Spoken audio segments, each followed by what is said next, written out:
తప్పితే ఇదేమి మీకు మేము ఇచ్చి అందరూ సేవ చేయడానికి మాత్రమే ఇక్కడికి వచ్చారు. గవర్నమెంట్ పథకాలు ఏంటనేది మనకు తెలియదు. అదేవిధంగా అందులో 100 మెంబర్స్ని సెలెక్ట్ చేశాను.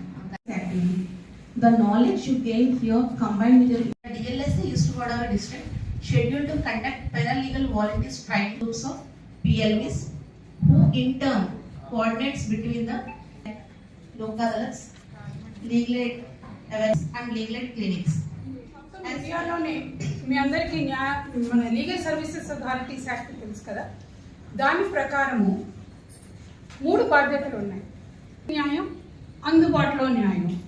దానికోసం మనం లోక్ అదాలత్లు కండక్ట్ చేస్తాం, లీగల్ అవేర్నెస్ క్యాంప్స్ కండక్ట్ చేస్తాం, ఫ్రీ లీగల్ ఎయిడ్ అవసరం ఉన్న వాళ్ళకి, నీడీ పీపుల్కి ఇస్తాము.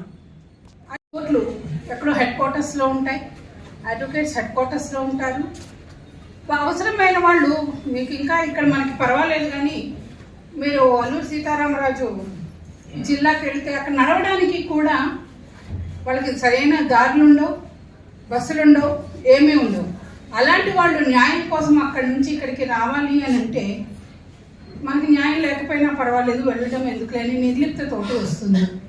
సో ఇవన్నీ అవాయిడ్ చేయడానికి యాక్చువల్గా ఇండియాలోనే మొట్టమొదటిసారిగా మన ఆంధ్రప్రదేశ్ లీగల్ సర్వీసెస్ అథారిటీ వాళ్ళు, అంటే ఆంధ్రప్రదేశ్ న్యాయ సేవాధికార సంస్థ వాళ్ళు ఎప్పుడో ఫస్ట్ ఈ పారా లీగల్ వాలంటీర్ సిస్టమ్ అనేది మనమే ఇంట్రడ్యూస్ చేసాం. దానికి చాలా గర్వపడుతున్నాను నేను. ఆ తర్వాత ఈ సిస్టమ్ సక్సెస్ చూసిన తర్వాత జాతీయ న్యాయ సేవాధికార సంస్థ అంటే నేషనల్ లీగల్ సర్వీసెస్ అథారిటీ వాళ్ళు కూడా ఈ సిస్టమ్ బాగుందని దీన్ని త్రూ అవుట్ ఇండియా అడాప్ట్ చేసుకోమని అన్నారు. కాబట్టి మన అందరం ఆంధ్రప్రదేశ్కి చెందిన వాళ్ళం అయినందుకు మనం గర్వపడదామండి. అయితే మీరు ఒక్కటి మర్చిపోకూడదు, పారా లీగల్ వాలంటీర్స్ అంటే మనకు అధికారం కాదు. ఫర్ దట్ మ్యాటర్ జడ్జి అంటే కూడా అధికారం కాదు, ఇది ఒక బాధ్యత. మనము ఒక కమిట్మెంట్ తీసుకుంటున్నాం. మనం ఒకటి మర్చిపోకూడదండి, పారాలీగల్ వాలంటీర్స్ పోలీసుల మీదో అయితే రెవెన్యూ ఆఫీషియల్స్ మీదో ఇంకొక అధికారుల మీదో మనం సూపర్వైజ్ చేయడానికి లేము. అవసరమైన ప్రజలకి ఇప్పుడు మీకు వీళ్ళందరూ వస్తారు రేపొద్దు రిసోర్స్ పర్సన్స్, ఒక స్కీమ్స్ ఉంటాయి. ఆ స్కీమ్స్ ఎవరికైతే చేరాలో వాళ్ళకి అసలు స్కీమ్ ఉందని, కానీ ఒకవేళ ఉందని తెలిసినా దాన్ని ఎలా అప్రోచ్ అవ్వాలో తెలియదు అనుకోండి, ఏం ఉపయోగం? సో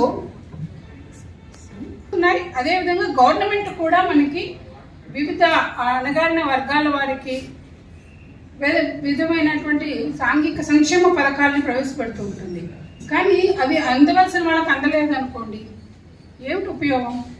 కాబట్టి అలాంటి వాళ్ళు ఎవరైనా, మనం ఇందాక చెప్పినట్టు మనం క్లినిక్స్ ఓపెన్ చేసాం, ప్రతి ఊళ్ళోనే క్లినిక్స్ ఉన్నాయి. ఆ క్లినిక్లో మీరు వాళ్ళకి చెప్పచ్చు, వాళ్ళు ఏంటంటే యు ఆర్ ద బ్రిడ్జ్ అనమాట. ఈ అధికారులకి అవసరమైన పబ్లిక్కి మధ్య వారధులు లాంటి వాడు, అంతేగాని మన అధికారులం కాదు. అది మర్చిపోకూడదు.